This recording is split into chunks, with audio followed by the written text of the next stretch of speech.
Yo, what's good, family? Welcome back to another episode of Let's Talk More Action Golf. And today, man, listen, this one right here is different. I know. I say that every week, but I promise you, this one is one for you to really, really enjoy. We're sitting down today with Vic and Eric, two brothers who may not share the same bloodline, but they share the same grind, the same mindset, and more importantly, the same commitment to greatness. They're bringing all the energy, all the smoke, big smoke out here. As we get into what brotherhood really means for them, how integrity shows up on and off the course, and why holding each other accountable is the real flex, whether you're walking the fairway or handling your business. Now, heads up. We get a little spicy in this one. Yeah, the language, it heats up a bit. But that's just the passion that talks, right? It's raw, it's unfiltered, and it's all love from start to finish. But before we get into the episode, I want to encourage you that if you like the show, if you enjoy this show, hit the follow button. Tell some people, share the podcast, drop a comment, leave a review, and all that. Because that's how we keep building this community and keep bringing you good content week after week. So there's no monologue today. Listen, the only thing I want to share is that I'm super excited. I got me a hole-in-one last week, but that pales in comparison to what you're about to hear now. So get your glass, put water in it, coffee, or that brown thing or that white thing, whichever one you put in there. Chill out, and let's get into this episode. I'll see you on the other side.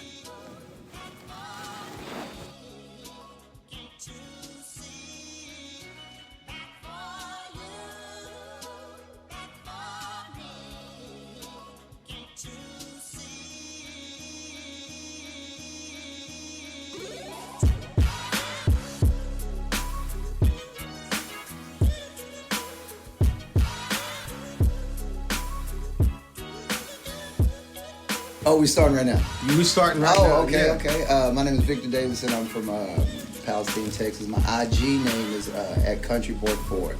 Countryboard with a K. Got you. Eric Jackson. My IG name is E-Class Management, as well as The Flock MG. THEFLOCK MG. From there, you can find 4K Media.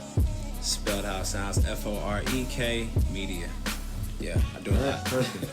Yo, I want to get started with friendship. I know we're here to talk about golf, but from afar, I can totally see you know what? I don't even think it's friendship anymore. I think it's like there's a real brotherhood going on here. That's definitely my brother. Right? Definitely. But like the kind of brother from another mother that I didn't know I had, right? That's really apparent from there. So Let's start there. How'd you guys meet? Well, we actually met, I would say about 2009, roughly 2009, 2008. I think it was kind of right in between via Papacitos. We had a lot of mutual friends that worked at Papacitos at the time next to Reliant, NRG now. And I heard about the legend of Vic as an athlete, because we have softball teams, we've got flag football teams and things like that. So I heard about the legend of Vic because I was kind of doing my thing with the flag football. And next thing you know, he shows back up at work. The restaurant industry, man, it's a quick turnaround sometimes. Sometimes you're in, sometimes you're out. This was one of the times that I called him while he was back in the game, and honestly, one of the best introductions that could have ever been made. Like I said, we met in 2009 and have been this close since. Yeah. And I actually owe a lot of that to Papacitos, man. A lot of my close friends came from Papacitos and or the service industry. Okay. My wife I met in the industry. So without Citos, I wouldn't have been able to get into that position. And yeah, man, that's how we met. Papacitos, man. I'm not gonna lie. Now, if Eric was not a good athlete, I don't think we would have, our friendship would have grew. Like he said, I was playing baseball at TSU, stopped playing baseball, of course, graduated, came back to Papacitos on my second stint, and I think we played softball first, but me and E, we both have a passion for football. So I just happened to be the flag football quarterback, and Eric was my go-to receiver. And when I say he could ball, like for real, like won the championship game, last play of the game, I think it was a dig out route. Yeah. And man, we were playing against some good athletes for real. Even though it's a restaurant, they stacked the team. Put it like that. They hire people just to play these sports. That's what's up. That's how serious it is. But from sports, man, it just continued to grow. And the older we got, we found another sport that we enjoyed playing together. So, which is golf, right? Which is definitely golf. So you went to TSU, Texas Southern University. I graduated from the Texas Southern University. I majored in marketing, so that was cool. Played baseball 2001 through 2005. We won our conference, SWAC champs. But I love the sport and of baseball, and I love TSU. I should have known, because now that you mentioned TSU, I'm like, oh, I see the colors. I just my wife went to TSU. Oh, really? And she always introduces it. I find it like people who goes to TSU always introduce it like the TSU. Texas Southern University. I never get. So help me understand why the. Is there another TSU somewhere else? It is. Pretending to be? It's a couple of them. The I think, TSU? Tennessee State is the main one. Is Tarleton? I don't know about Tarleton. I know Tennessee State is a main one. They think they're the official TSU. So when you get around someone from Tennessee State, what happens? It's just the TSU. Yeah. And then what they say? Texas Southern University. We the real TSU. That's how it'll be, I'm pretty sure. All right, so you guys met with football, bonded over that. I would imagine, quarterback, receiver, there's a real connection. Absolutely. How'd you guys transition into golf? I would say that golf has always been around. I think we finally stopped making excuses of why we couldn't play. And once that happened, I feel like the pedal really got pushed to the metal, because I myself had sold off my clubs before I moved to California to a person that didn't use them. You know what I mean? And it was one of those things that was like, I'm a person who I feel like at times there's a lot of things that I haven't finished, and I wanted to start something that I could finish. Obviously, there's no real end to this golf game, but I know I'm not at my ceiling yet. And I wanted to do something that would keep pushing me forward, and I didn't know it was going to be golf until I bought a set from Dick's Sporting Goods, a box set, $300 with the bag.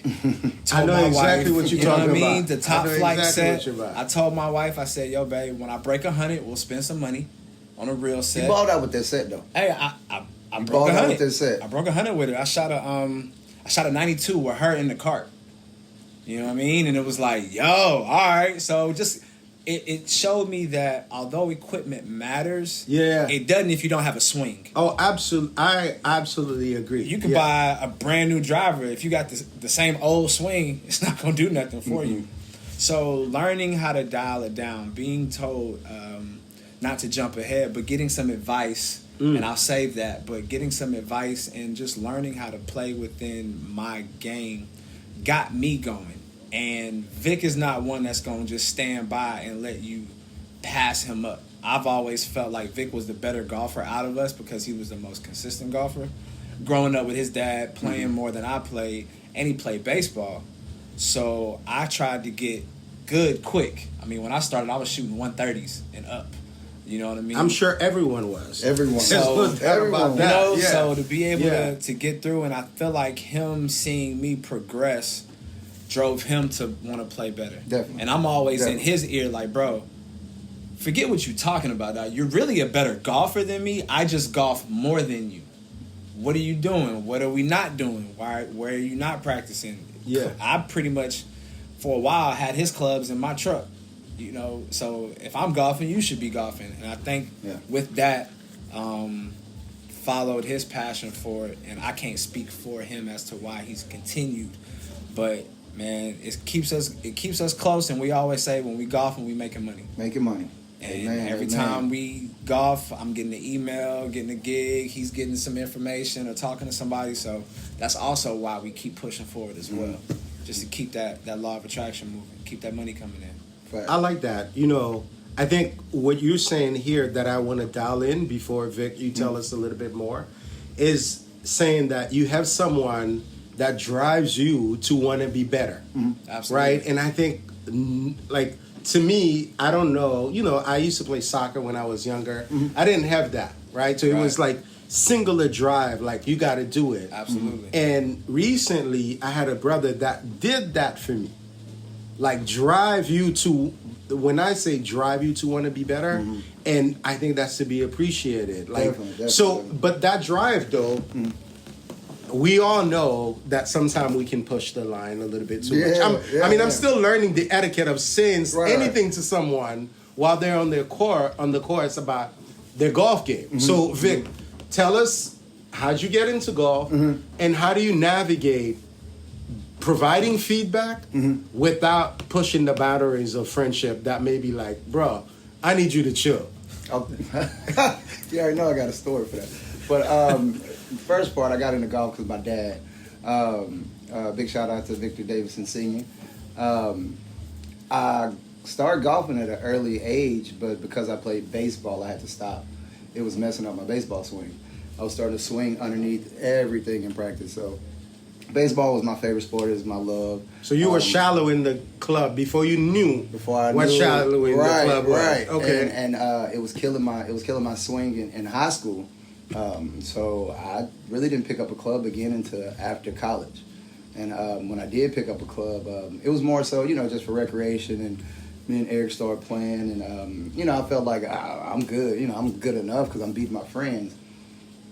And then real quick, Eric started getting better than me and way better than me and kicking my butt. And I'm like, wait a minute. Let me take it more serious.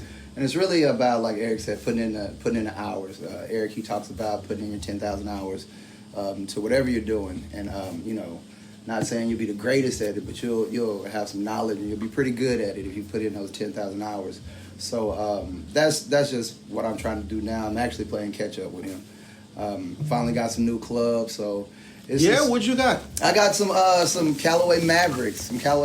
So Man, you went from Titleist to Callaway? I went from the Titleist. They were my dad's, so you know, I did want to hold on to them as long as I could, but they're blades. So come to find out, hey man, you don't need to be swinging blades unless you're a professional.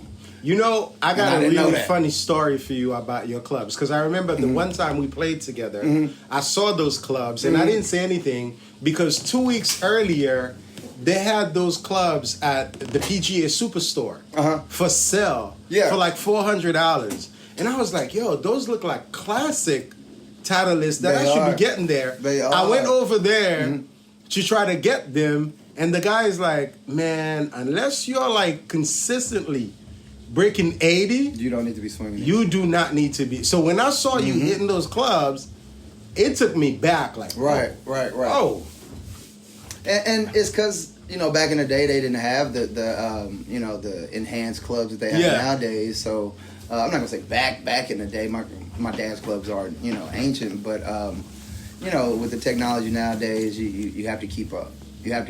And I'm not good enough to be swinging blades, so I'm happy with my Callaway Mavericks right now. I'm gonna swing those until the wheels fall off, or until. Did you get fitted for them? No, I didn't. Okay. I want to go get new grips, but I like the clubs. I really like the clubs, but I feel like I need new grips, and I'll be okay. But in regards to how me and E how do you push them just enough? Well, I think nowadays, me and E, we kind of know each other's limit. We've been around each other, 15 plus years, easy. Me and E, we've had a fight in suits before. It was a good fight. You know, so tell me that story. I'll let E tell you the whole suits. story. Hopefully it wasn't anyone's wedding. No, we were, you know, in the industry, we're coming from it was Chivas Regal event. Chivas Regal event. It was a real nice event. Like I said, we were in suits. It was regal. So when Eric had the Mustang, so, you know, you couldn't tell us nothing. But it was a miscommunication, social media miscommunication. But we end up pulling the car over and solving it like Long men. story short, Vic slapped the shit out of me, so we had to fight. I mean, a proper slap. Over what? A picture on Instagram. Yeah, like I said, it was a miscommunication. So An old picture of it. So who was not supposed to post the picture? He felt like me. I took notice to a picture and I said, "Hey, bro, you kind of looking a little compromised in this picture." Oh. But like, hey man, the reference was him sitting next to my dog, so that you could see the size difference of my dog. Okay. But his posture was a little soft. You know what I'm saying? And 52 weeks later, I took notice and I was like, "Hey, you know what, bro? I probably shouldn't have posted this, man. Because you look like da-da-da-da." And he was like, "Oh, well, why would you?" And I mean, went off on why would I post and this, and that. And then told me to take it down. I was like, "Why, bro? It's a year old. What? Why would I do that?" And yeah, if you don't take it down, I'm going to slap you. See a bitch, slap a bitch.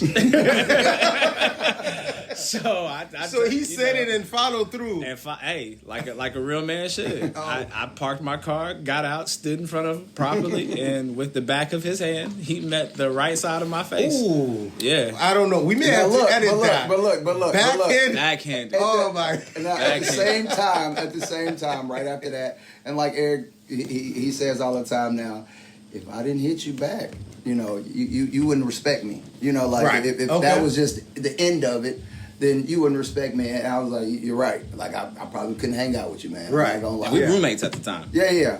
Wait, Like, we had to ride home together. we're riding home We're together riding home after together this. after that. So after the slap, it was pretty much let's go, and we went. Vic Now, strong Eric ass. blacked my eye. Don't get it twisted. Vic strong Eric ass blacked my eye right after took me that. to the ground. I kind of had him in the headlock, and then he got out of that. And yeah.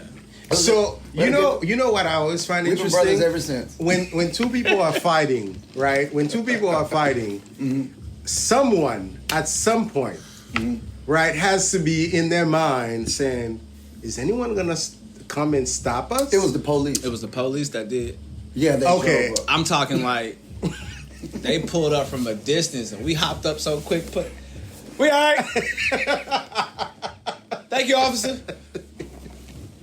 It's my friend. You guys were practicing.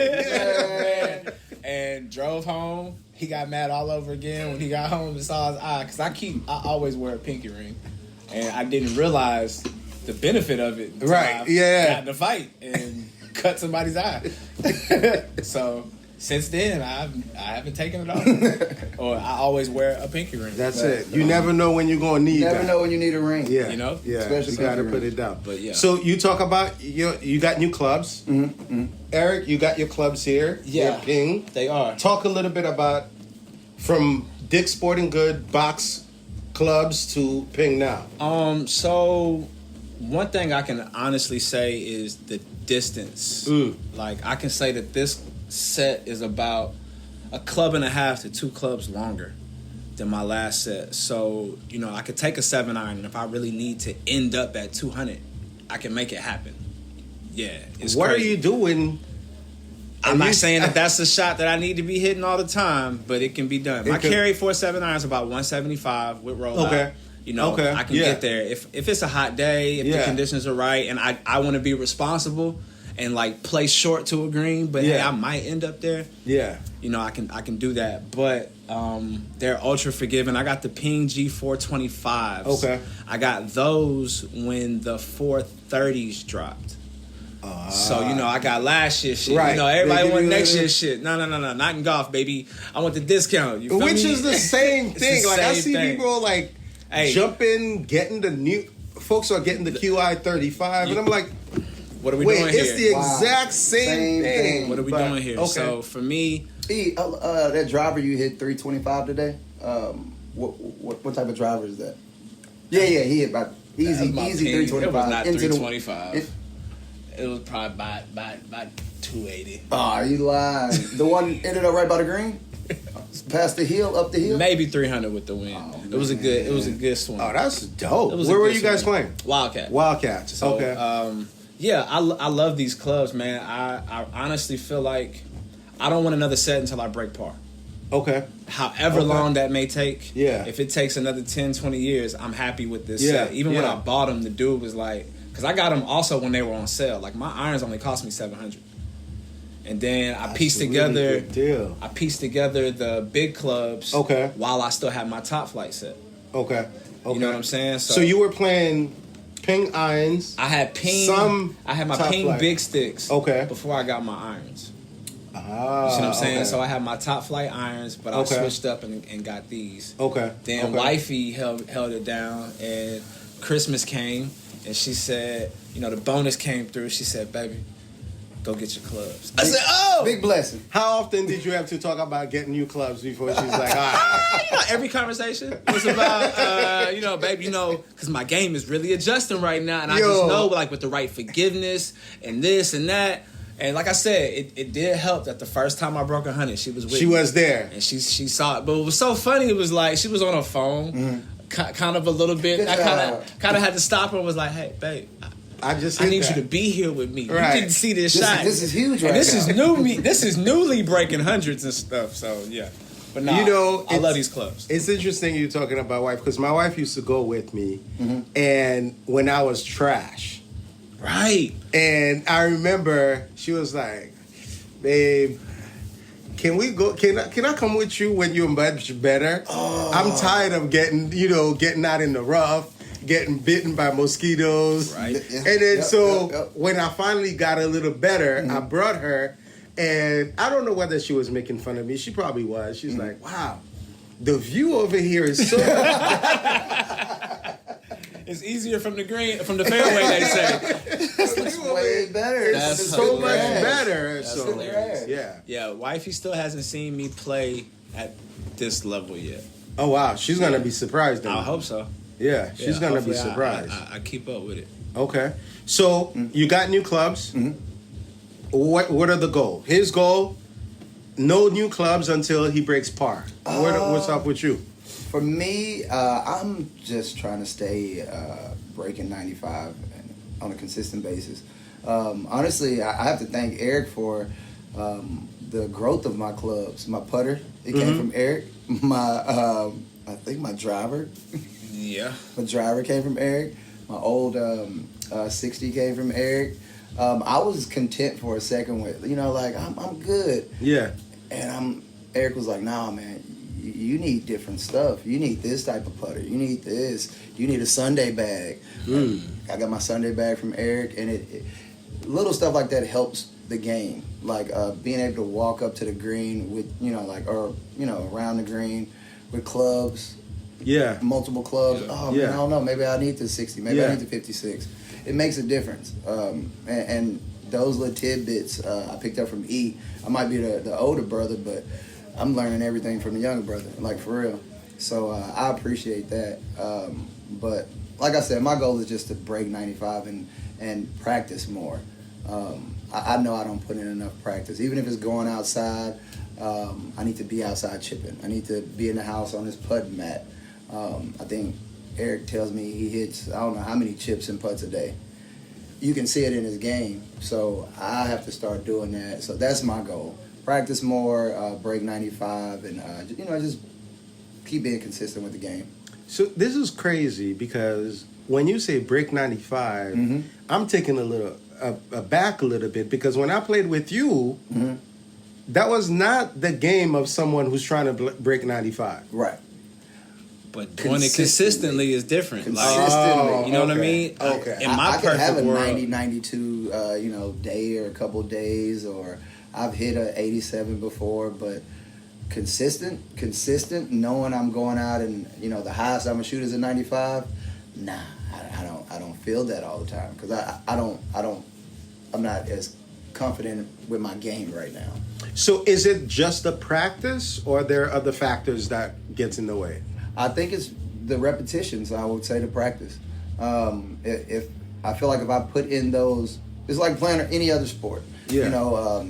When I played baseball, I couldn't just show up to the game and think I'm gonna go out and show out. No, we practiced 6 days a week, literally 6 days a week. That's how I got to college and got a scholarship. It's like, hey, if you want to be better in this sport, maybe I might not make it to the pros, but if you're going to invest your money and time into it, treat it like you were treating baseball to get to the next level in that. And I feel like I don't do it as much as I should. Hopefully I start to do it. But I am taking keys, like I said, from my boy E. He tells his wife all the time, like, hey, babe, I'm like, this is not just, a hobby for me. Like I want to make some money. Yeah, like I want to go to the next level, and I got time and I got, it's levels of golf. Right. You golf is the only sport you can keep playing until you can't walk. You about to qualify. Senior tour. For what? Senior tour. Stop playing. Yeah. When does I turn 50? 50. Don't tell my wife, because... You feel me? That's why they say Tiger is in golfer purgatory right now. Yeah. Because he's in between the young boys and that 50 before you can even get on that. Okay. Because that's the beautiful thing about golf, man. Once you got the handicap, you can compete. And, I think I appreciate that, because I didn't think about, like, the senior, qualifying, but I was talking to someone saying the other day, and I was saying, yeah, I may not want to compete at such a level, but I want to be the best weekend golfer, right, of anyone that I know. Right. Period. I just told Vic that. I was just about to say, Eric just told me that Wayne yesterday, 2 whooped days our ago. ass on the fellas retreat the last day. And I've always deemed Wayne as one of the top 5 golfers in our group. We call him PGA Wayne for a reason. And big shout out Low Fade. Big shout out Low Fade Golf. Yeah. Vic is my motivation to do better. Wayne is my motivation to get better. Yeah. Like I just told Vic, I said, I want to be the best fucking golfer in the group. Period. Yeah. That's how you have to approach it. I'm trying to match everybody that come out that's here. That's how you try have to approach it. And you have to approach it that way. I learned the difference when I watched Wayne play that round, because I ain't never seen him so locked in. And don't get it twisted, he still ended up playing just about the same round that he usually plays. Right. But I feel like he let off the gas just a little bit too. There was a point Wayne was 2 over through 5. Wow. And hooping. Yeah. I mean, throwing darts. And was locked in, and then he started, giving us some putts and things like this, and I was like, you kind of relaxing a little bit. Yeah. But I definitely thought he was on his way of breaking 80. For sure that day. But him, Jason, I mean, seeing your rounds, Listen, Jason is no joke. Go too. For real. Avery, You can go. Every now and then. Smoke. Every now and then. Taji, you'll see DJ at Sharpstown. Breaking 81s and 83s. T. Wells. T. Wells can go. Oh man, T. Wells. When I played with T. got that Wells, cannon, boy. Listen, we were playing at Clear Creek. He hit the ball on. We were hitting hole 8. Big shout out T. Wells. Right.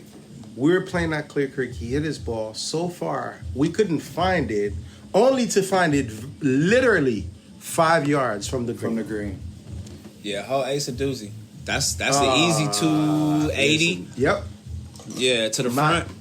My man can really play. Go. He can put that ball down there. Yeah. For sure. And I feel like the difference between all of us, like I was telling Wayne and Jason, because big love to them, big shout out to them. They would always, throw the confidence back to me, like, nah, bro, you just as good as we are. Yeah. You're a great golfer too, which I agree. At a technical level, I feel like we're all just about in the same playing field. But it's those mental mistakes that they don't make that I will make. You know what I mean? I was telling Vic, I said the one thing I could say about Wayne, that one day when he was on, every swing looked the same. He was focused. It was smooth. He wasn't trying to do nothing, Jason, if he mishits it, it's not by a lot. No. It's just it's a slight left, a slight right. And it's gonna be very few mental mistakes that he's making. A couple of technical things here and there. But that's what I feel is the difference, is who can be the most consistent through the mental errors. Yeah. And that's where I fall off a lot of the times. Yeah. I think Jason, as someone, when you walk up to him, like you could tell immediately that he takes the game seriously. Definitely. Absolutely. Like you could tell immediately.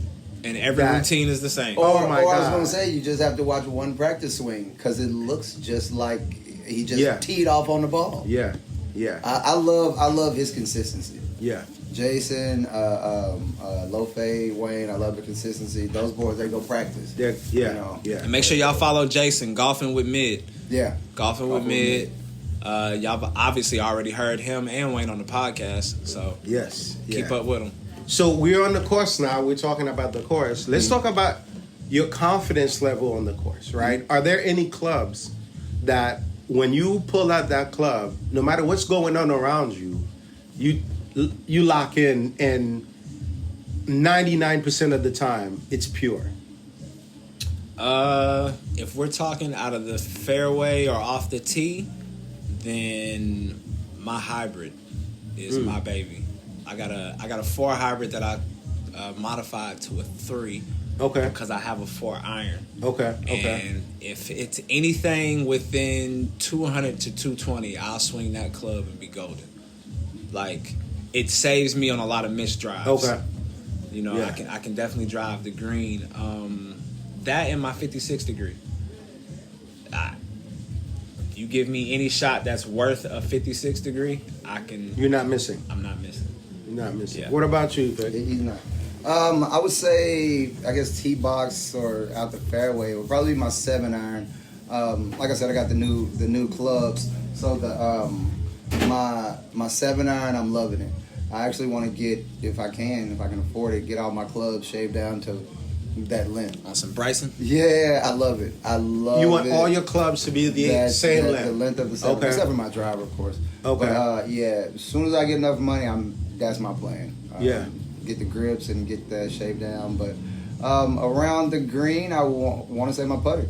I'm talking about off the green, on the green. Mr. Texas Wedge. Anywhere from 100 yards out. Stop it, 100 yards. I got it on camera. Stop it. You hit your putter 100 yards. I'm getting a little bit more confident nowadays with my. I'll be mad if he does it now. With my He's wedges, done it before. With my wedges, but man, if I have a good lie and it's if I'm in the fairway, it's pretty straight. Clear Creek, I do it at Clear Creek all the time. But on average, if it's it could be 75 and flat, I'll Texas wedge it.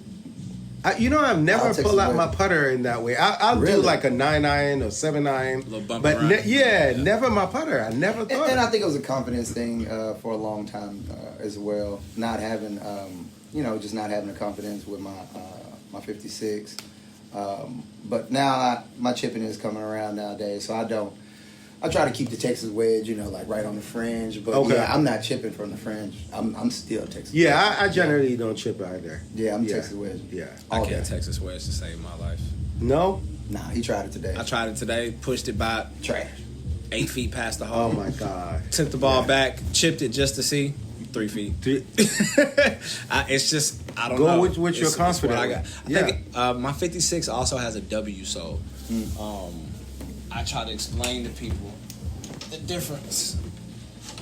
If you look at my 50 and my 56, the width of the sole is a lot wider. Okay.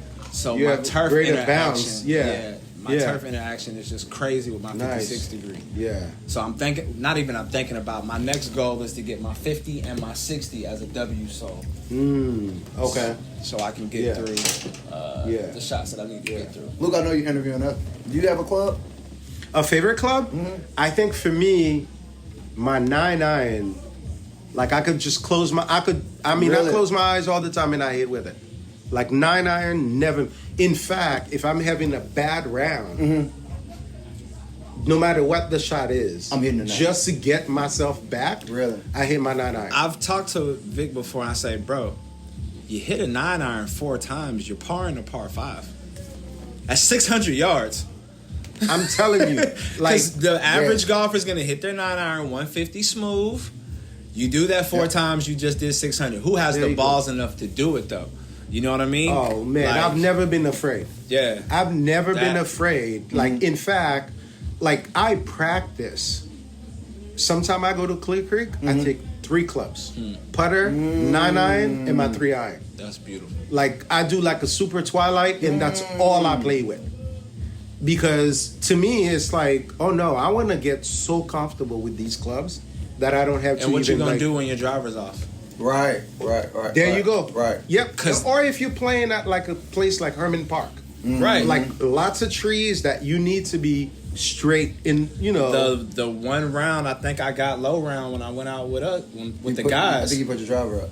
I might have hit my driver twice. There you go. Maybe. Yeah. It was 4 and 5 irons. Yeah. That's it. Even the front today at Wildcat, my driver was off on the front. I just started using my 7-iron off the tee box.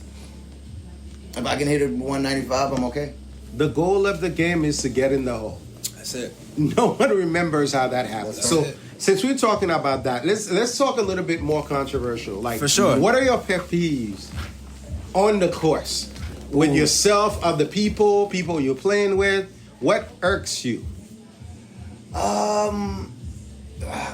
I guess because I'm a superstitious type person, I get it from baseball. It's certain things that I don't like somebody standing on the tee box with me. If I can see you in my peripheral, or if I can see you like downrange to my left or my right. Some people, they don't understand. Like maybe I should wait back until somebody hits. Yeah. If I see you, chances are I'm gonna hit you with the ball. You could be 50 yards to the left, and I need to hit a 200-yard shot. I'm gonna hit you, just because I can see you. Yeah.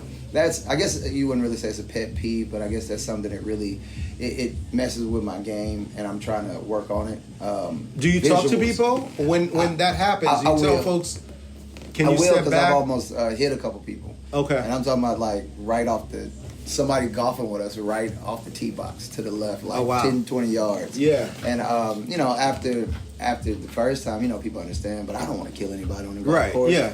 So I try to warn people nowadays, but I'm also trying to work on my confidence and understand that, like, hey man, if you want to get there, there's gonna be people on the side, there's gonna be people behind you on the tee box. Yeah. So when we went to Louisiana, I think like every time we had people on the tee box. So I'm just working on, like mentally fighting through that. So, well, the crazy thing is you hit well under pressure. I do. It's literally if somebody's in front of him. Okay.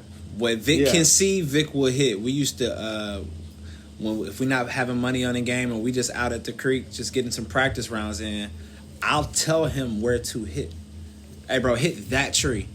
Knowing that the line from his fade is going to cut it over to this, and he'll hit it. It's crazy how that works. And I always tell him, like, how can you not incorporate this really for yourself? You know what I mean? Like, well, you need a mental caddy. Yeah. You need to. Yes. My mental caddy's name is Kwame. Dude is here with me. We talk through stuff because I think that's so important. Because like you, if someone if I'm playing with someone they're like, this is where you should hit it. Yep. It helps me. I don't know whether it's the competitive aspect or like the pressure, but guess what? I'm gonna hit it exactly. You played soccer, right? Yeah. So you grew up as an athlete with a coach, and I think that's something as well. Having a coach, all types of sports, and I'm always used to having a coach, and I'm like he'll call it sometimes you can be a perfect soldier. So I think sometimes on a golf course I turn into a perfect soldier. So I need that caddy, or I need that coach to tell me, hey, no, don't do what you think you were about to do. Vic, don't. Just chip it out. Just chip it out. Yeah. You're gonna try to go for the green, and you can't even. Don't do it. Just chip it out. And it helps. Every time he tells me some advice, it's 99% of the time the best golf advice. That doesn't mean I listen all the time, but when I do listen, about 9 times out of 10, it pans out for the best. Yeah, you got to get a mental caddy because I'm telling you, like having that conversation. Wait, what am I about to do? Is this really the right thing? I don't know. You know what? Let's be easy. Mm-hmm. Let's play. My mental caddy recalls stuff all the time because I recall earlier today I'm having a bad round and I recall. Am I playing exciting golf? Because I remember these guys said boring golf is good golf. It's great golf. Boring golf is scoring golf. Which is something you said in the group chat, right? When I was like, but it's boring. And you're like, no, boring golf. And so as I'm playing today, guess what comes up? Boring golf is good golf. Let me start playing boring golf. You want to know who's one of the most best boring golfers right now? Who? Scotty. He's not doing anything flashy, nothing. He may hole out, he may not, but he's damn sure putting for birdie. Yeah. You know what I'm saying? Like, and that's his strategy. Golf Digest has a nice video on YouTube talking about his golf strategy, and it's like if the pin is close, he's trying to hit it past. If the pin is far, he's trying to hit it in front of the pin.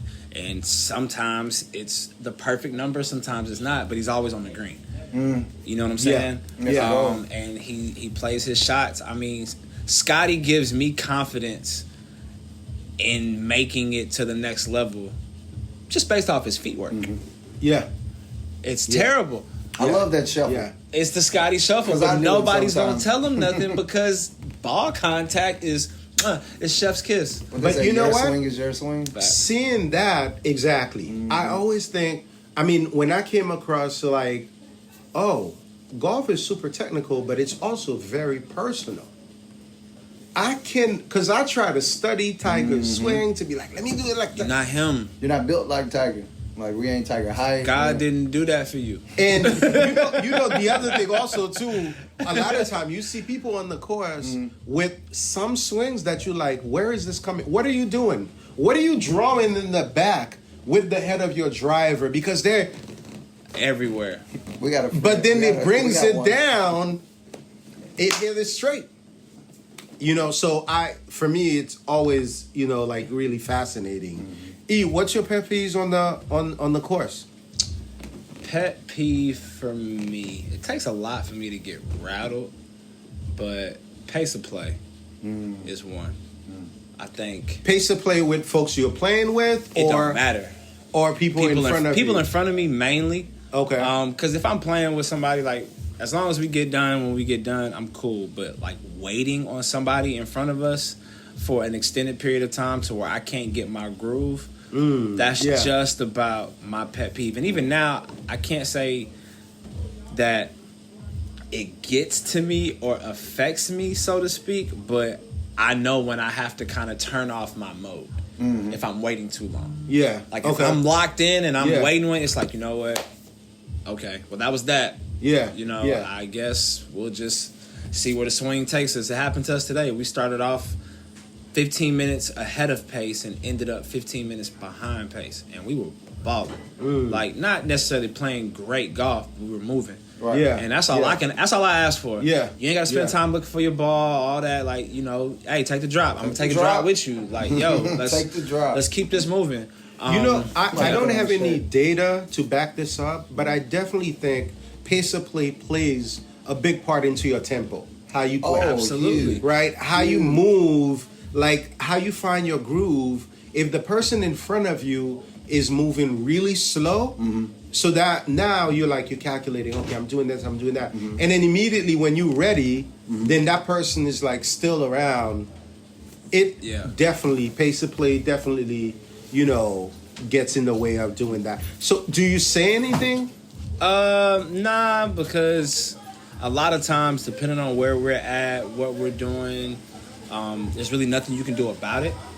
You know, like we'll skip a group if we can. If we're at the creek or something, we'll skip somebody or something like that. But like today at Wildcat, there's nothing we can do because the people in front of us wait on the people in front of them, wait on the people in front of them, wait on the people in front of them. But when it gets to a point that is rude and noticeable, like if you talking to the cart girl and you just got done talking to the cart girl, bro, like man, what are we doing here? So Oh crazy my you God, mentioned that happened Cart today. What are we doing here? That happened The today. other day, I was playing this guy in front of us. I think it's hole number 5 at Clear Creek. It's a par 3. Yeah. Right? Guy in front of us, he stood there getting the cart girl's number Yeah. while we wait. That type of shit. Like, what are we doing? What are we doing? Because he didn't care. I'm the type. I hit. He didn't Oh care. my I will God. hit, especially on a par 3. I'll hit. But you know, he was playing with 2 other guys that were on the green standing and waiting for him. Yeah, nah. That literally happened today at Wildcat. literally happened at Wildcat. But yeah, I'll hit. So the person was trying to get a number. He was macking 2 hard. other teammates were already on the green waiting on him, and I don't know if he was just buying rounds. I don't know if he was getting a number, but he was there for a long time. Just left the tee box, I might add. With the cart girl. Oh my God. She literally said, I'm going that way. Are y'all okay? and went to the guy she just left. It's like, okay, now y'all playing. Mm-hmm. Yeah. Now y'all playing with Big Worm. One more thing about pet peeves, I think we'll agree on this, is golf course etiquette. Like not refilling your divots. As a whole. Yeah, as a whole. Okay. You name it, on the green, stepping on somebody's line, talking while somebody putting, just you name it, like just not knowing golf course etiquette and respecting the golf course and the players around you. Man, that kills me, and it'll mess my game up too. So when you notice, like for example, someone made a divot and just kept it moving, and I'm assuming you're not talking about just like skim just a little bit, but like a chunk. You get the digging. Yeah. You need to pull some sand. And then you just move or walk away. Right. Well, and the thing about us, we typically golf and hang out with people who, they have pretty good etiquette. So if we're golfing with somebody and they leave a big divot and they don't replace it, one of us will. So it's good to golf with people who are like-minded. Yeah, as you would say. Yeah. A lot of people in our big smoke group, they're like-minded and they appreciate and respect the game. So. You know what? Helps out. I'm guilty of one golf etiquette. I mean, I'm better now. I changed because I had my own experience. I used to not rake the bunker. Right? Yeah. Then you got until I got into got somebody's shoe print. It's and worst it's ever. one of those things where you're not playing with someone who's easy. You could be like, nah, just Hey move man, it. they're like, hey, you gotta. They're hit like, it. That's what happened. you gotta. And Sorry. man, oh my. And the bunker is like, how sometimes like it rained a few days ago and the bunker's still a little wonky. Yep. And then you're there, so it used to, So ever since then, I rank that get bunker, it. don't you? I rank that bunker. And I don't really replace well. every divot, but Right. You start if you see soil, Yeah, you should be replacing your divot. Yeah. Oh yeah, I'm not perfect, Yeah. but like he said, you know when you have taken on a football field worth of grass, you should put some back in there, Yeah. help out your course. Yeah. Yep. Yeah. So I want to pivot to Big Smoke, right? So for our listeners, Big Smoke is what? Well, Vic definitely has the mission statement down as far as exactly what Big Smoke is. But if I had to say anything about Big Smoke Golf, it is a golf group that is filled with like-minded people who love the game of golf and occasionally love some Big Smoke along the way. Be that talking shit, be that smoking, or be that smoking. Big Smoke is just for that. We have golfers in our group that don't smoke cigars, don't smoke anything, but they are about the smoke and want the smoke anytime they meet somebody. And I always felt like when we came up with this, I told Vic, I said, bro, it's a lot. Well, after we came up with the name, and I want to say we kind of came up with it at the fellas retreat, the first fellas retreat, if I'm not mistaken, because it was like, we chief when we get on the golf course. Okay. That's just, we're outside, we're in nature. One of my best golf tips is actually something that you said in your podcast. Take a second and enjoy the course. Yep. And I've been doing that a lot lately. Yeah. I'll find myself at a hole and I'll just stop and I'll just look around. Yeah. So for a while, that was just our get out and our getaway. We're going to also do what we do because it's what we do anyways. Yeah. You know what I mean? And it's not going to change when we come out here. God put this here for me. And you. Take advantage. Take advantage. So with that, that's how it started. But then I noticed a lot of people smoke on the golf course. And I'm talking all shades, sizes, creeds, and religions. Yeah. They either smoking cigarettes, they smoking cigars, they're vaping, they smoking weed. Like I've seen some old hippie white boys pull up smoking joints. Yeah. You know what I mean? And it just was like, damn, or seeing some OGs drop a joint at the tee box before he tee off. It's like, yo, what am I out here hiding it for? You know what I mean? We outside, we do what we do. Yeah. And that's, I've told Vic, I said, hey man, this is the perfect name. Because everybody does it or wants the smoke. Yeah. And That's a my fact. only request to him was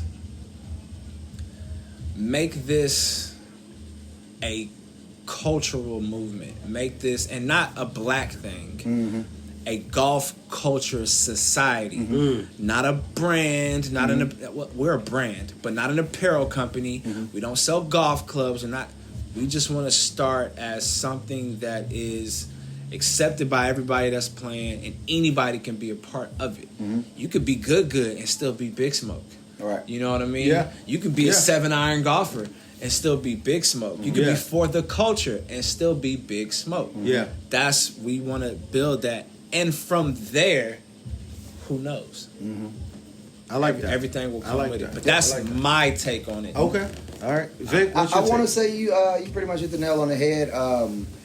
We're really just trying to build, like you said, build a culture. We don't really have any ladies in the group right now. We are trying to build a nice unit of strong men, whether it's black, white, Hispanic. We don't care the culture. The color. We just want to build men up and fathers up. My boy E, he just had a child. You have kids. I have kids. A lot of the guys. I have in the a whole group. basketball team I with 2 love it. people, I love it. 4 people on the bench. You got a No. bench too. You got a bench too. Starting 5 with a squad. But with that being said, it's a lot of dads in the group, and we want to make sure that when Deuce, Eric's son, grows up, it's already a culture established for him. He's gonna golf, whether he wants to or not. But we want to make sure that when we put on events, we have quality events that dads can bring their sons to, or bring your brothers or your uncles or your dads to, and you feel welcome, and you feel like this is my family. Like, man, I've been looking for this. A few people in our group right now, not trying to tell his business, but even like Low Fade, Wayne, he's like, hey man, y'all are different. Like, y'all are different. Like, I really look at y'all like brothers, like big brothers, man. Y'all are different. And it's probably because, like you said, because our brotherhood. Yeah. And we don't, like, try to push that on anybody else. But we're like, nah, man, like, if we rock with you, we're going to rock with you. We too old. I'm 41. We don't have time for it. Like, just BS, friendships. Right. Yeah. I got plenty of friends. I'm in a fraternity. So if anybody new is around us, we're going to really rock with you. And so this golf group it's a lot of new people around us, but we rock with everybody in our group. Like, if you going through something, we going through something. If you winning, we winning. So that's the culture we want, and that's the culture we're trying to build. I think we have probably like 40 people in our Big Smoke group right now, and it's only getting bigger and better. Our YouTube channel is only getting bigger and better. And we just started. The social media content, so it's taking off, a lot quicker than we thought it would. So we're excited. I can attest to the connection, the relationship, at least in the group text chat, right? The text chat, because I joined, and I say this quite often, like the camaraderie, the fellowship, right? Like, and folks feel that you guys really did build a real culture, because people talk about everything, right? Folks are like, everything. I'm going through something. Right. Someone says something, and there's another person there to support them, to help them out. So I can totally attest to that, because I don't remember what it was, but like, I think I text something, and they were like encouraging words. You're all right. Oh yeah, I said I was gonna run the half marathon. Oh yeah, marathon. Cold. Freezing. You guys are like, all right, come on, do your thing, you Right. know? And I think that's an important space, because I think, especially for men of color, and I know you said this is open to everyone, but there's something about having other men of color Definitely. being able to like support you, to say, oh nah, it's gonna be good. I went through that. And even when you talk about fatherhood, right? A lot of guys talk about, yeah, man, this is my son, this is this, like, and they have the support. So I could totally attest to that. So you all are building also the Instagram, for content, and, social, which leads us into like what you all do as a 9 to 5, right? Around your videography, content creation. Like, so as you all get into this, like, what's the next 5 years, you know, as you build on golf trip? I couldn't go to this one because of work. Retreat, You know, but I think, how do you all, every year. Yeah, how do you all build on that? I think, honestly, if I had to say what the next 5 years would look like, the biggest thing is, I would say growth and establishment. Like establishing ourselves and our foothold in the game of content creation for the sake of golf content creators. And our lane of golf content creation. We're not here giving you the every single shot video. That's being done. It's being done very well, and it's being done very well by a lot of big smoke golfers. So we're here to just showcase the overall enjoyment of golf, as well as the fellowship and the brotherhood that takes place while we're out golfing. That's our golf content. Things like this, being able to film a podcast that our fellow Big Smoke member is the host of. Things like that. But if I had to put something in terms of a 5-year goal, I would say at least nationwide membership system in place into which you could pay either monthly or annual to not only be a part of our chats, but our tournaments, our special events, because we do more than golf, as well as seminars and things of that matter, and merch bags throughout the season. I want seasonal gifts for our Big Smoke members. And not anything that's going to rob anybody, but 5 years from now, 1 million members strong and getting paid to golf. I like that. Yeah. I like that. So I want to piggyback on you saying you do other things. Vic, you're an artist. You recently held an event, you know, at this location where we are now. Talk a little bit about that, though. Well, that event, it was the R&B paint party. Big shout out to the living room for allowing us to host this podcast here, as well which as is where we are now. That's where we're at, the living room right now, 3520 Old Spanish Trail. Thank you so much for allowing us to host the R&B paint party here, as well as the podcast. But that event, it was really just about bringing, once again, like we do in Big Smoke, bringing like-minded individuals together. I love art. I was in AP art in high school. I tell people all the time. Shout out to Miss Rutledge. Shout out to Miss Rutledge. It's not going to be the last time you hear that. About the art, right? I promise you. About AP art. Don't disrespect them. Okay, my bad. Advanced placement. That's the only AP class I had. But no, I really do. I love all fashions of art. But we did put a twist on it. You know, a lot of times people have a paint and sip. So we had a paint and puff event. So it's kind of like Big Smoke. Whatever your puff is, a lot of times people smoke hookah when they're here. We do have a really good hookah company here. Big shout out to Jordan. But whatever your cup of tea is for that night, we had cigars on the patio. Shout out to Sweet Lip Cigars. We had dispensaries, Herbivore, Premium Gas Outlet. Big shout out to E, he's the owner of it. But we just had different food vendors. It was a really, really good turnout. It was a really good vibe. Darren J, the artist, he was the host. So he put together a really, really good event for us. We curated, he put it together and made it come to life.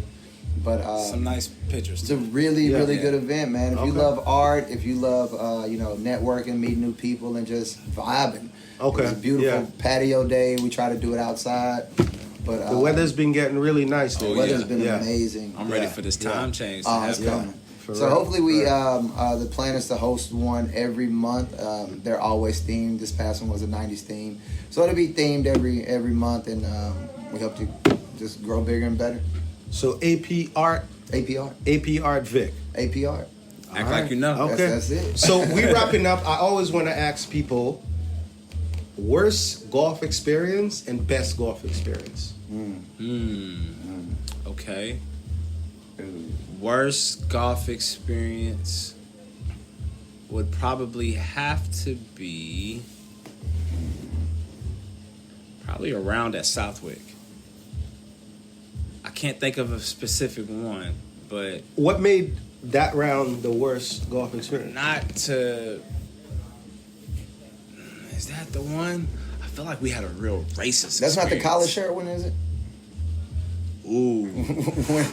when he told you, That wasn't man. a bad experience. That was a bad start. It started get off to that. horrible, though. Southwick just they and they know this. They got to take care of their course because it has so much potential. But to lose a ball in the fairway is inexcusable. And I'm not saying that because I think I lost my ball in the fairway. Like things like that, or putting. I mean, on surfaces that are worse than first cut. You know, it's like, okay, all right. They have tree roots on the greens. Like, yo, what are we doing here? And I get it. But damn, y'all still open. Like, shut this shit down or something. You know what I mean? Like, that was probably my worst experience.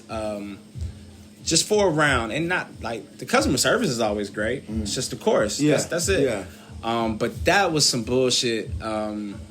Sorry, excuse my French, but man, Quail Valley.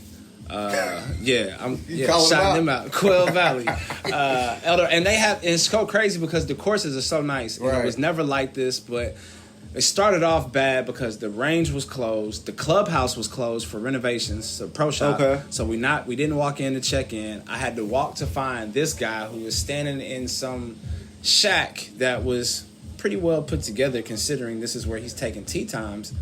But I've just walked from the parking lot to check in so that I can take my cart back. And I was wearing a Sunday red, if I'm not mistaken. It was a Sunday red long sleeve top. Like a fleece. It's the Nebula zip? t-shirt. It's the long sleeve Yeah. t-shirt. Yeah. You know what I mean? Okay. But Yeah. if you know, you know. Right? A. B. And as a golf... B, I'm just checking in. Yeah. I'm just checking in, right? Yeah. Do you have a collar shirt? I got two. Yeah. No bullshit. I keep two shirts. Yeah, with me. yeah. So I got two. They're just in the truck. Okay, well, as soon as you change into that, then I can check you in.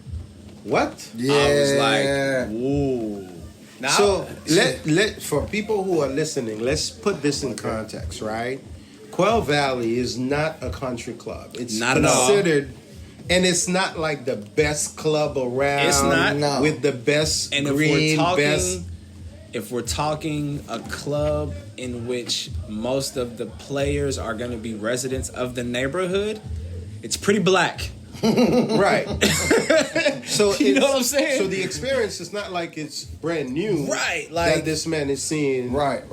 someone You know of what I color mean? in front of him. Okay. So for that to be, and I get it. There, first and foremost, y'all, if you go on any website to book any tee time on any golf course of any club, it will say a collared shirt is required to play. Let's throw that out there. Yeah. Now, who actually upholds that rule? I don't know. It damn sure ain't a club of that caliber. Especially just during check-in. You know what I mean? Not to mention, Yeah. especially these days with everybody trying to fit into the trend, Nike makes collarless shirts. Sunday Red makes collarless shirts. Malbon, Adidas. We Everyone. can go down the list. Yeah. There are collarless Yeah. button-up shirts Yeah. for you to golf. wear on the course. Yeah. Now, granted, that's not what I was wearing, but still yet and then, I'm just checking in. Right. And that just, it started my whole experience off wrong on that day. But, you On know, a positive note, it though, is what it is. what's your best golf experience? My best golf experience, and it's not just because it was the course, it was the overall experience, was TPC Scottsdale in Arizona. Okay. And I've played courses in Texas that can hold their own with TPC Scottsdale. Pine Dunes being one of them, out in Frankston, Texas. Water Chase in Dallas can hold their own. Hell, Wildcat on a good day can hold its own. Yeah. We've got Tour 18. We got some clubs. Yeah. But the experience was priceless. I went with EJ. Okay. Who was out in the Bay. Yeah. We had Cool dude. great Yeah, guy. yeah, And yeah. one of I've known him longer than I've known Vic. Yeah, yeah. You know what I mean? What I remember about EJ, every time he meets you, you feel like you've known him forever. Man, he's Yeah. everybody's And I'm cousin. like, wait, Yeah. what Everybody's is cousin. going? And he will Yeah. introduce you to some of the most influential people in your Oh, life. absolutely. big fact. Yeah. No doubt about Yeah. it. He's Yeah. introduced me to a few people who are not only dear friends but great business partners. And he's also one of my main influences behind the camera. He's insane with the camera work, especially the edits. You know, when I talked to him, he said he's a creative. And for me, is. that He's could a mean so creative. many He is. different things. I would put and him I in didn't that ask category. any follow-up questions. Now I didn't his know. 9 to 5, I want to say is I know he used to work for Ritz Carlton in Half Moon Bay. Okay. The golf course out there Yeah. is nice. He's at a different hotel now, but I want to say and I could be butchering this, but I believe he helps people book their events, especially through the audio technical department. Okay. Because Okay. his main thing used to be assistant stage coordinator for Lakewood. Okay. He also worked for the Rockets. Yeah. So Eddie knows all of that intricate stuff. But Okay. we went to TPC Scottsdale. It was $250 for the round. An extra $100 if you rented club. So I paid $350. But I rented the TaylorMade at the time. Not the QI35s, but the QI10s had Okay, just dropped. yeah. So that was my set that I Oh, played nice. Nice. with. Clubhouse was impeccable. Service was impeccable.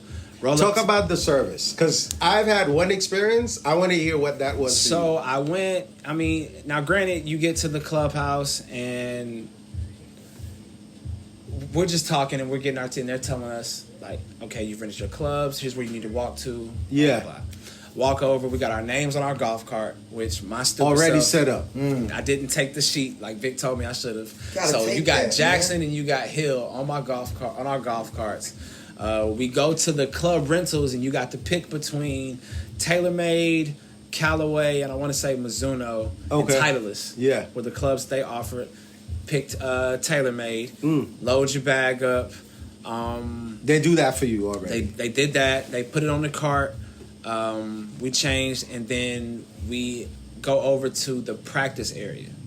Now, there's a starter on the practice area that you're checking in with, telling your tee time. He's giving you, all right, well, you got such and such. Yeah. You got this time to practice. Yeah. The practice greens were amazing. Probably easily 6,000 square feet of practice greens. Did you get that little pyramid of white balls? Over by the chipping green. Over by the chipping green, there's the pyramid. And That's how you know. That's There's how the- you know that's you're how at a you legit know spot. it's official. there's That the pyramid of Titleists. Oh, title. Ooh, Oh. That's how you know you're at a legit There's course. my there's God. like 4 or 5 little mini pyramids of Oh my Titleists just on the God. chipping green, and I'm Yep. like, yo, I'm in heaven. So we chipping. This is away from the putting practice green. Then there's a whole other putting practice green that's roped off for privacy. Yep. And then there's the driving range, which is all grass, and we hit off that, and we get like a 10-minute warning to our tee time.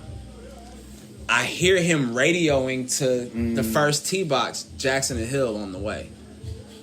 I'm like, yo, okay, we here. Like, you know? This is different. But this Yeah. is different because Yeah, I felt like I never felt rushed. I just always felt taken care of. Exactly. Yeah. You know what I mean? And Yep. even when it got to the point to where we were playing a little slow, we got behind on pace. But the marshal was so nice about it. So Yeah. understanding. Yeah. Understanding, hey man, we spent this money too. You know? Right. And didn't have any issues with anybody, and that was dope. And he even came to the point to where he was like, I tell you what, guys, I really need you to catch the group in front of you, but I got some ice cold towels for you. Mind you, we playing in Arizona. He takes the towels out the ice water bucket, wring them out for us, Ooh. hand it to us. Oh my God. And this is like June and July when we're Oh, here. my- So it's oh hot. yeah. So it's oh, yeah. hot. It was hot. You know what I mean? Yeah. Arizona. Play, you know, Yeah. got to wipe down, got to play. When you get up to the 16th, which is the famous Coliseum, the par 3, you've got the plaque of everybody that's hit hole-in-ones. You see Tiger Woods' name. You know you're walking the footsteps of every person that has played the waste management, including those who you've watched. And it was the best golf experience I've ever had, man. And the clubhouse was dope. I can't remember I don't know if it's like El Toro or something like that, but it's like a very southwestern themed clubhouse bar. Yeah. As a person who's in the bar industry, glassware is big for me. Absolutely. You know, absolutely. I've spent years in fine dining, so cutlery is big to me, and just heavy rocks glasses. Yeah, They're not BSing us. Yeah, you know what I mean. Yeah. It looked like they had a great menu. Seeing the pictures of everybody that's played, that was my that best 250 worth golf. What? Where like I golfed for free. You know what I mean? God. That was my That's experience. I should have let you go second because I don't know. Vic, can you top that? Yeah, easy. All right. Well, I don't know. Let's about start with my your worst experience. My worst experience, I would probably say. Now, in Big Smoke, we try to. It don't matter the weather. We still gonna get 18 in. But it was this one time. I want to say about 2-3 months ago. It rained so. Oh, you talking about day after hard. Christmas? Day after Christmas. I don't know what we was thinking. But Where'd you play? We played at Clear Creek. Okay. And we're actually going to turn that into something, annual, day after Christmas. I don't think our women would mind us going to go golf. Hopefully not. But it rained. Yeah, I don't know if you can go. But it rained so hard. Yeah. And I think we might have been on the first hole, and we were looking at each other. Yeah, we still going to go? Yeah, we still going to go? Eric was walking, and I think Jason was walking. I don't know why. But I think because you're gonna get rained on anyway. Jason's umbrella broke on the first hole. Walking to the second. His umbrella broke. It literally like monsoon style rain. So we took a break. Like, hey y'all, so what y'all thinking? Y'all everybody talking about going to the clubhouse? Man, we looked at Eric, and Eric must have just looked at us and walked off and kept walking to the next hole. We were like, well, I guess we're off for the day. Yeah. I think we turned it in at the 14th. The part 3, the last part 3. The last part 3. I think that's 14. Yeah. We ended up getting rain checks though, so we were happy with that. But okay. It was. So I didn't like that experience. Okay. My best experience it's probably experience and course. It would be Pine Dunes. We went on a trip to Dallas, but we stopped in Tyler or Frankston to play, and I ended up playing with my pops, Eric, Wayne, Low Fade. So man, we had a blast. Wow. That was the rain. That's the rain. Ooh. Y'all can hear it. It was raining, y'all. It was raining. This is you shouldn't be golfing in that rain. Wow. You shouldn't be golfing. We in stopped. That rain. It didn't rain that hard the whole in time. I've gotten caught in rain at Clear Creek before. But the guy that I was stop and go and stop. You wouldn't keep playing the whole time. I did. We stopped after that. I did. Oh, that's the end. Yeah. Oh, I thought that was the first. No, I played. The guy that I was with, actually, Phil was supposed to meet up with us. So Phil met up with us, and it rained. And so Phil bringing the rain. Phil, he didn't play. He came with the cart, pick up the guy that was with me because he was like, this is not. And I'm like, I'm already soaked. I'm gonna finish. I'm gonna get my. I finished. I kept Phil's moving. the one that recorded that. Yeah. So Phil brings the rain. All right. Your best experience? You saying is that? Yeah, we were in Frankston. Just going to Dallas, and we stopped in Frankston, and I got to golf with my pops. And Pine Dunes is the course that I first started golfing on when I was a kid with my dad. Oh wow! So man, it was amazing to me. I got to golf with my best friend, Low Fade. He was on the trip with us, and with my pops. So that was an experience. And Pine Dunes is an amazing course. Trip. Has to be our next trip as a clique. Man, man, y'all really enjoy it. It's in the country, but I'm a country boy. Y'all will enjoy it. You taste the air. The air tastes clean out there. That's what's up. But man, it was just like I said, being able to golf with my dad, my friends. That was amazing, and on a quality course. So I couldn't beat that. Did you beat your dad? No, nah. My dad still can go. He can still go. He gonna hit that 3-wood, and that's it. He gonna keep hitting it all day. Crazy, I didn't say 3-wood was my best club. That's my dad. He gonna keep hitting it off the tee box at the fairway, and you gonna be like, dang, he's really just down here. Yeah. All day. Yeah. One thing I want to circle back to. So we talked about Big Smoke and the culture and why we do it, and a lot of the topics that y'all were talking about brings up a word that I often forget to say when I talk about our group because of the people that's in it and what golf will bring out of you. Integrity. When you golf with somebody, you get to find out who they are as a person. In 4 hours, you're going to do something that's going to let me know who you are. It could be moving a ball. It could be just making something better. It could be whatever it is. But I'm going to find out about you. And I've noticed that in our group, we have guys with integrity. You know what I'm saying? Or if they're doing something that's out of the norm for me, they do it all the time in their round. And all I got to do is say, hey, that ain't it today. Right. Yeah. You know what I'm saying? Yeah. Or, because all I can do is control my ball. Right. Man, that's my score. Right. Because handicap's going to show up when we come out playing with somebody. So if you cheating yourself, we going to find out. And that's what I talk about, integrity, man, when it comes to why we have Big Smoke. Yeah. And I can attest, as a new dad, as a person that has been able, as the newest father of the group, I've been able to reap the benefits of the integrity of our group. Yeah. And, bro, you're one of the main influences as far as the things that I have as a dad. Like, I use that bag that you gave us every single day. If I'm drinking at the house, I'm drinking out my dad glass. Like, there's not anything that you've gotten us that we haven't used. My wife asked me, hey, babe, how many diapers do we have? I did a count just on ones. I had 739 diapers in ones. Yeah. We ain't even got to twos, and those are all from y'all. Yeah. That's from my guy. That's from Big Smoke. Yeah. That's from the party. That's from what got sent in via Amazon. Yeah. That's all from y'all, bro. Yeah. And that's what it is. It's integrity and fellowship, and that's why we got Big Smoke. You know, it's so interesting that you say the integrity part and getting to know people, like when you play with them, because that's something that sometimes I can be a little naive, right?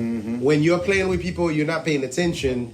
But then for me, you know, I'm all big on the relationship. Right. So if we play around, we exchange numbers, I'm going to hit you up. Yo, this is what I can do. Yo, what can you do? Blah, blah, blah. And, you know, I'm noticing, like I could see dudes who moves their ball. Like you could hear them chunking the ball 3 times. And then they get on the green, they're like, yeah, I'm putting for par. Outside of the golf thing, you're like, oh, okay, I see what Especially, you'll learn real quick how big somebody gimme range is. Right. Oh, my. 3-foot gimme putt. I'm like, hey. That's 3 feet is, what are we talking about? Oh, my God. You can miss that. You know, here's another thing. Like, a lot of times, I mean, sometimes I do 18 birdies, right? And then you play with people. If they're having a good round, they continue adding their scores. Right. If they're having a bad round, they stop. all of a sudden, scores not showing up. Yep. And I had a round the other day. Chad beat me. Like, I think I scored like... Hey, man, congrats on your hole-in-one. Oh, yeah. Congrats on your hole-in-one. Huge congrats. You talking about Chad because he was talking shit because he didn't beat him. But congrats on your hole-in-one. It was the day before I played with him. Yeah. He beat me. Right. And I think I was like 109 or something. And I entered the whole thing. And he's like, oh. You gonna put that up? Damn there? right. I'm like, yeah. How am I gonna get better? If I open the phone and I said I'm adding score, I gotta add the score. And one thing that I learned, like when I started playing, I used to play with a lot of older guys, right? Because when I started playing, I would either play super early in the morning, like on a weekend morning, or I would do twilight. And then those early morning on the weekends, a lot of older guys are there. And I remember this older guy saying to me, listen, if you do not play the game the way you want to play when you are better, you're never going to get better.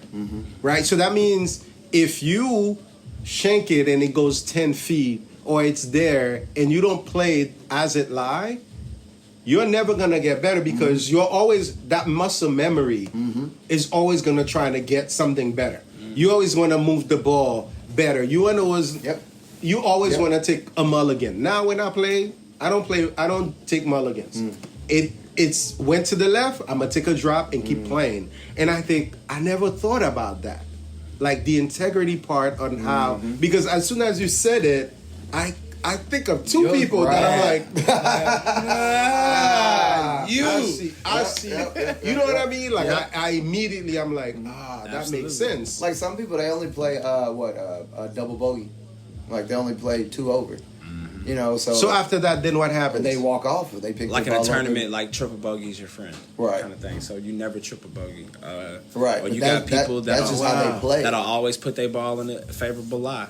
Yeah, that's crazy. Like let me adjust my, let me adjust my ball over here in the rough, or let me knock it into the edge of the fairway opposed to being in the rough. And I'm like, man, but that's one thing I like about Big Smoke. One, we don't really do gimmies. You haven't played with Chad. Chad does because Chad would stare you down for a gimme. It's a gimme, not an ask me. I'll tell you, hey, it's a gimme, not an ask me. Close, just tap it in. Listen, because I'm under the impression, like, I get so caught up in my own game. If you've knocked it so close to gimme range, I'm expecting that you want to go tap that in. To finish it up. To finish it. You earned it. You earned that. So go tap it in. Yeah. You know what I mean? Yeah. Like, to stop and look at, like, oh, so you didn't want to give me that? I thought it was understood that you was going to make it regardless anyways. Right. But I know what you mean. Like, a lot of people, they'll just stop and stare at you. Yeah, and wait. You're not going to give me that? I'm like, you don't want to earn that? Hit you with that Billy Horschel creeper. All right, brothers. I really appreciate this, man. Thank you so much for this. Thank you for tuning in to Let's Talk More Action Golf podcast. We hope that you've enjoyed today's episode.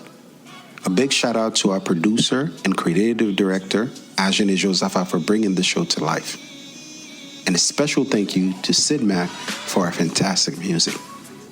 Don't forget to subscribe, rate, and review our podcast on your favorite platform. Follow us on social media for the latest update and exclusive content at Let's Talk More Action Golf.